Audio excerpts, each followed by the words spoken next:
Purposely. Your life, God's purpose. Listen at onpurposely.com.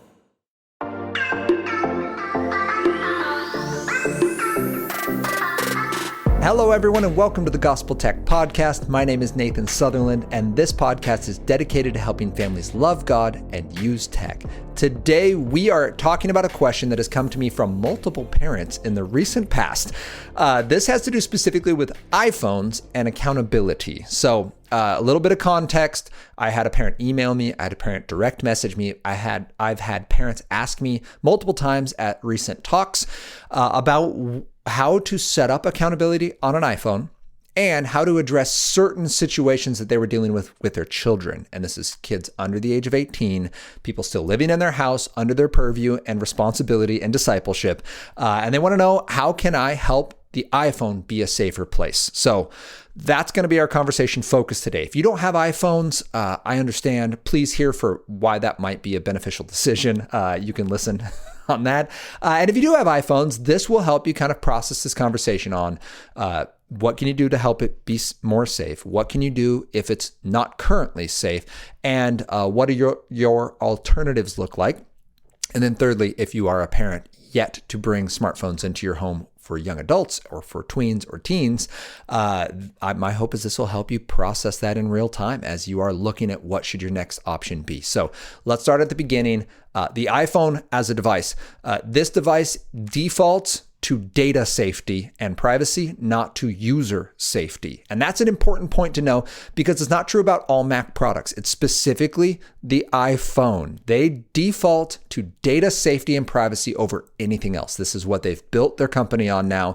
They default to user privacy at all costs, to the point where someone committed a felony crime that took lives in the United States.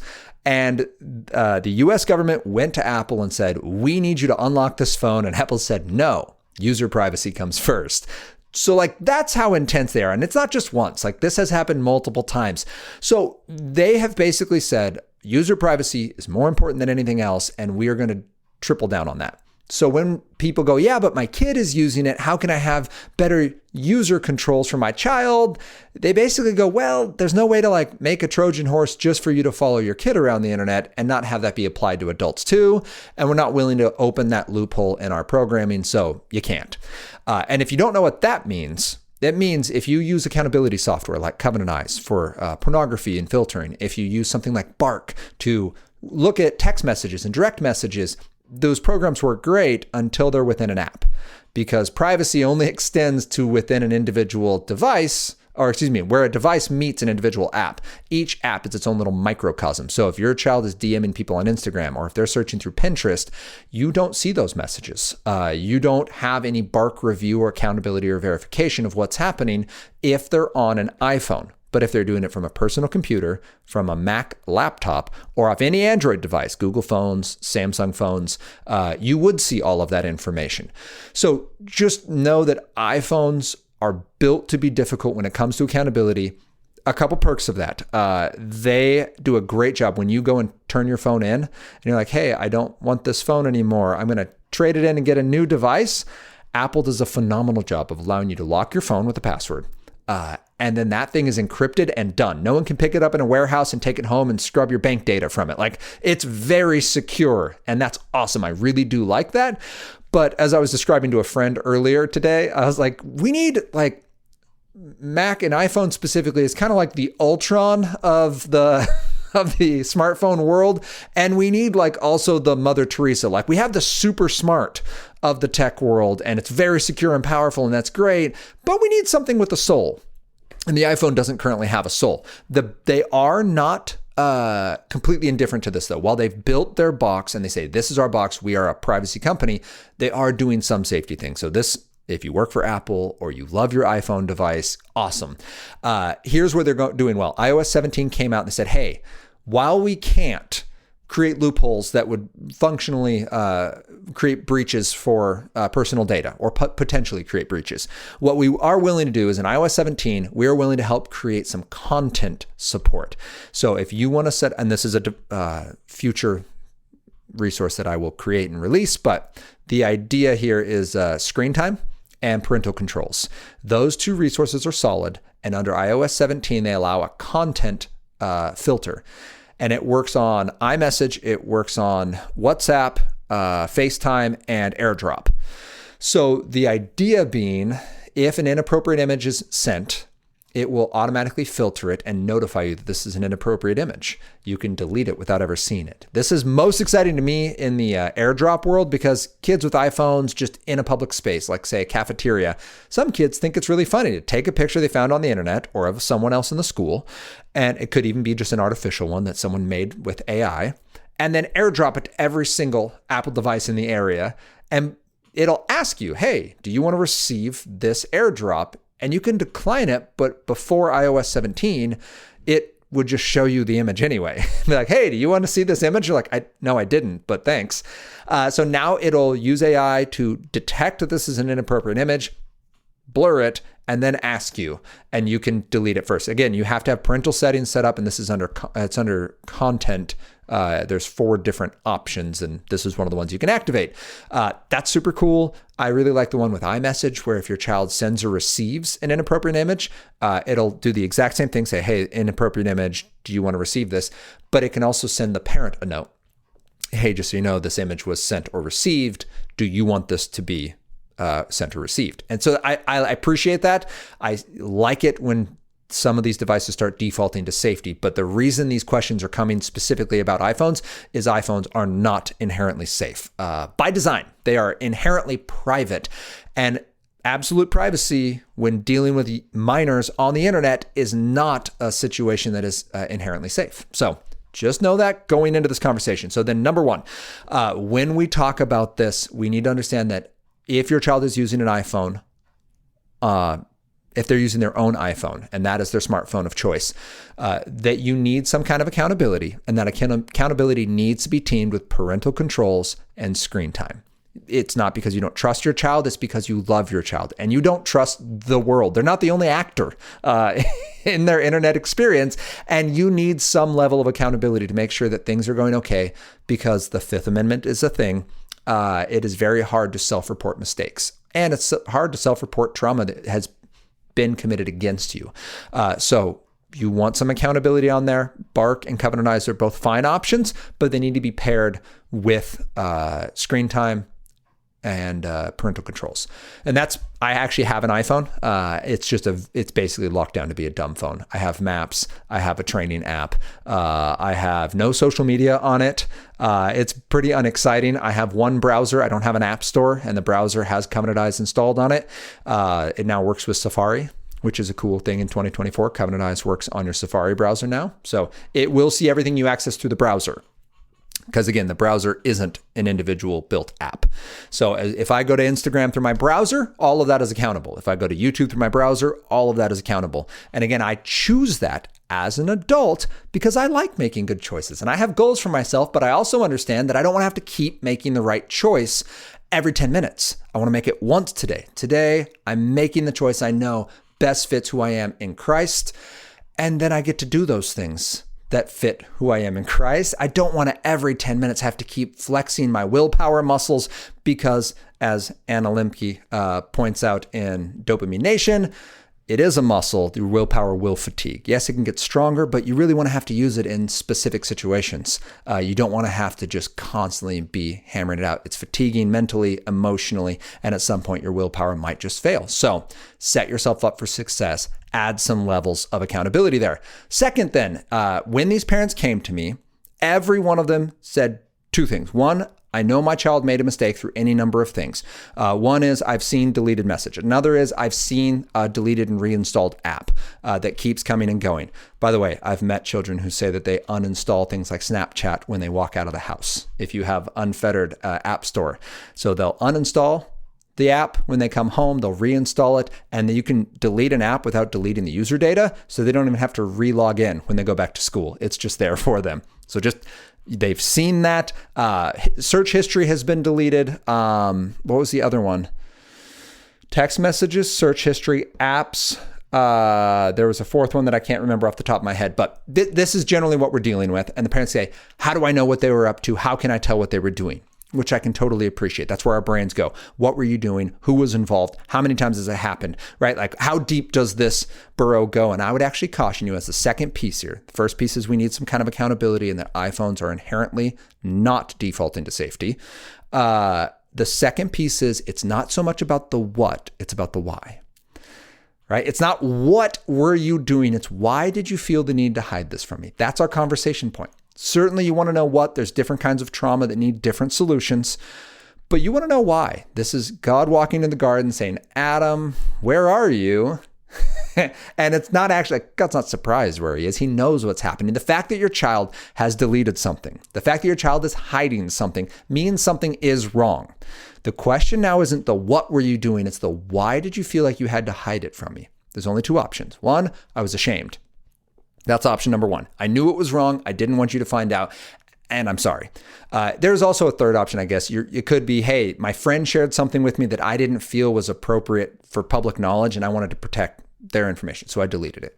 Okay, maybe. Like, there could be something in that vein, but generally it's going to be, I did something wrong and I was ashamed of it, and I felt like it needed to be deleted and like purge that part. That's one conversation. The other part is, because you have no business knowing, and I'm going to keep doing it anyway. Now, that might sound really extreme, but I've actually had two parents in the last week who came to me and told me, this is what my child is saying. Child under the age of 18 has told me it's none of your business, and I'm going to keep making this mistake, so you should just let me do it. Get rid of the accountability, get off my back. I'm going to make this mistake. That's a very different response as a parent than the first one. The first one is, hey, do we need better hedges? Do we need more accountability? Do we need some space away? And we just take some time away. Again, Anna Lemke, Dopamine Nation, saying it's going to probably be 30 days for your brain to reset some of the rewards, for us to actually figure out what are we dealing with? How do we make life fun again? How do we make healthful relationships? That's one side.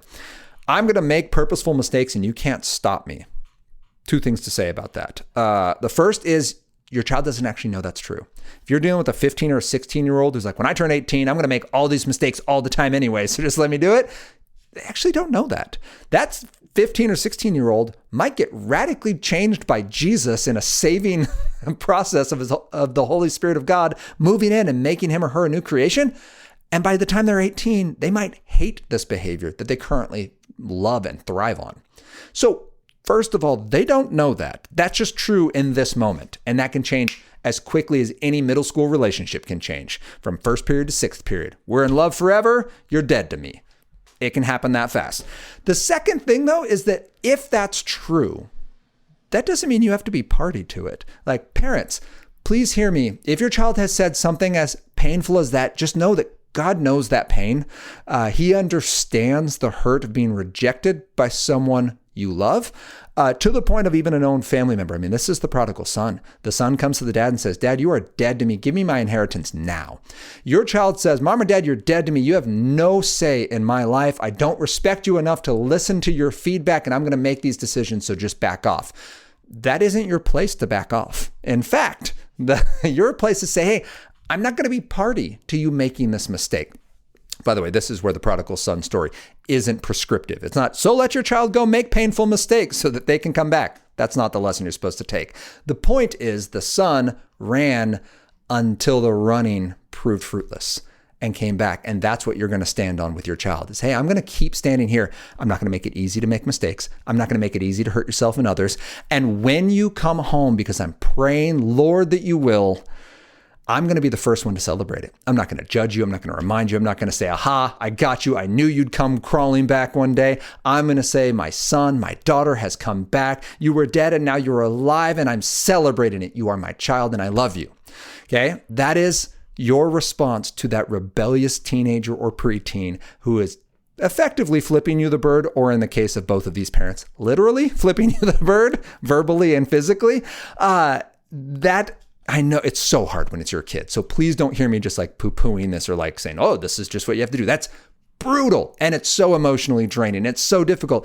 But you need to hear that response is different. The reason you ask the question is to hear the answer. Why did you hide it? The answer is either because I was scared, because I made a mistake, because I knew what was wrong. Very different response than because you have no business dealing with my life. I'm like, well, all right, that's actually not true. I don't have to pay the bill on that thing. I don't have to allow that in my home. I don't have to encourage behavior that I know is going to hurt you and others. And in fact, I'm going to actively stand against it because I love you, not because I'm mad, not because I want this to hurt and somehow teach you a magical lesson in the future, but because right now I can see this is unsafe. And you asked for an egg, and I gave you something that turns out it's a scorpion. So we're going to fix that by removing it and replacing it with something that's going to be better for you. That brings us to the third point. Replacing that device is entirely reasonable. Please know, yes, parental controls are great. Yes, conversational, relational building is important. That's where hedges come in. It's that second layer of, hey, I'm gonna put some distance between you and this device. It's why I encourage no smartphone before 15. 15 is old enough that they will have developed a childhood at that point, healthy relationships, how to have fun. They've seen some things go wrong with technology that they can point to and go, oh, I saw it get out of hand in this situation, and I know what's expected of me and what fun looks like. They then have enough runway to build healthy habits. Again, 15, if they've asked for it and they're proving faithful in the little things. As soon as they can't, hold family relationships together, follow up with family responsibilities, do their schoolwork, go to sleep, develop their faith journey. I'm not saying only give your kid a smartphone if they're a Christian. I'm saying give your kid a smartphone when they're taking life serious. Because if they're not going to take the phone serious either, and people are going to get hurt. So in that scenario, then you got to step 3 and you said, hey, iPhone's a bad choice for us. What else can we do? You can default to something super safety conscious, like a Gab phone. Gab phone's the safest. No internet browser, no app store, accountability built into it, and it's very tool tech. It makes calls, sends text, takes pictures, but can't send or receive them. Love it. Bark phone would be your first line. Like, hey, you're going to sports and you need to call me. I want you to have a device in case you get stuck somewhere. I want you to be able to call me when things get out of hand and you don't want to be around those friends anymore. I'm always there to pick you up and to make sure you're safe. Gab phone is number 1. 2 would be like a Bark phone. It defaults to safety, meaning it's a dumb phone to start with. And instead of saying, here's all of these apps and we're going to block them by age level. Well, that doesn't always work because some apps are like a 4+ or an 8+, but they have unsafe and unhealthy content on them. So you can't block them by category and you can't block them by age range anymore. Well, it's effectively useless now. Bark instead lets you go app by app. And every single app, because it's an Android platform, you can actually see what's happening. So now your child could use an Instagram or a TikTok, but you will be privy to everything that's searched on there. Not in the terms of you're going to read their digital journal because you trust them. That's why you gave them this space. Sure, go into this digital space. You've proven yourself faithful. You can go there within our boundaries and family expectations within our digital framework. But you're not going to go out there without any accountability. And when something goes wrong, I'm going to lovingly intervene. So Bark looks at things like search. If they look up something on self-harm, on depression, on drugs, you'll get a notification. If someone sends a message, nobody likes you, you'll get a notification. If someone sends them a compliment like, you're so cute, I can't believe you're only 12, you'll get a notification. And that's your opportunity to step and say, hey, what's going on? There's an emergency shutdown. If you see something is actively going wrong, you're at work, you're on a trip, something is going wrong in real time and it's going bad enough that you're like, hey, I need to stop this now. You can just like full on press the red nuke button and turn the phone off. Everything shuts down until you can have that important conversation because you don't want to let this keep spiraling and then ask questions later about what went wrong. So I do like the Bark phone, especially when an added layer of trust is necessary. I think this is a great spot when that 15-year-old steps in and says, hey, I'm ready to start flexing my digital wings. I'm ready for some of these freedoms that I've earned. I think a Bark phone is great in that because it scales so well.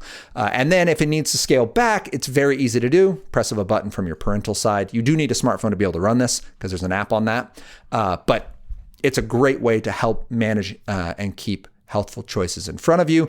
And then just know that sometimes the switch might just need to be as simple as we're going to go from an iPhone device to an Android device. We're going to get a Samsung or a Google device.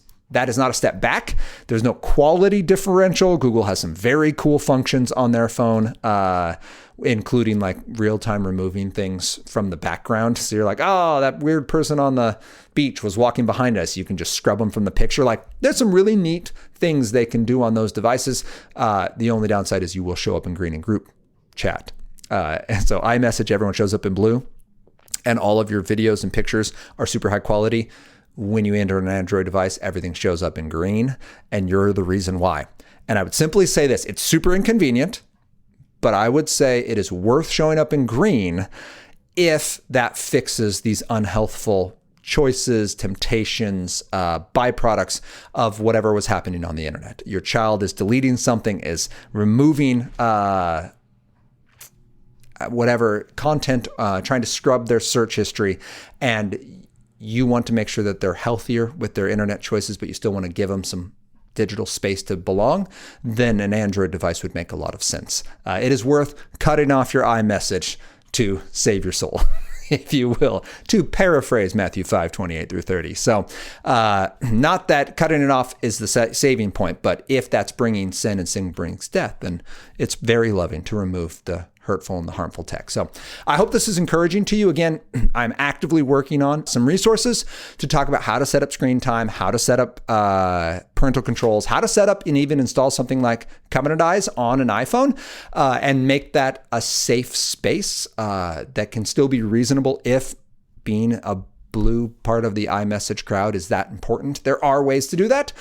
So those resources are coming, but I hope that this at least was a great introduction, because as a loving parent, keep in mind, one, that iPhones do not default to safety. Two, it's not about what they were looking at as so much as why. You know mistakes were made. That's why they were hiding. But why did they feel the need to hide? Why didn't they bring it to you? That's important, because that relational trust piece is your number one defense. There is no wall you can build that's going to stop your child from making a mistake. It's why God doesn't use impermeable walls. He uses love and choice, and it's his graciousness. It's his love and his grace that brings us to redemption, not the very true and real judgment that is also there. We want to extend that to our kids we love because we were first loved. And third and finally, it's very reasonable to change the tech. Swap it out, get a safer device, maybe a safer smartphone, maybe no smartphone or just a family device, depending on what your family decides, but the conversation is key in having that. So I hope this is helpful. If you have any questions, you can reach out to me, Nathan@gospeltech.net. You can also find me at Love God Use Tech on Instagram and Facebook. General questions, send them to questions@gospeltech.net, and join us next week as we continue this conversation about how we can love God and use tech.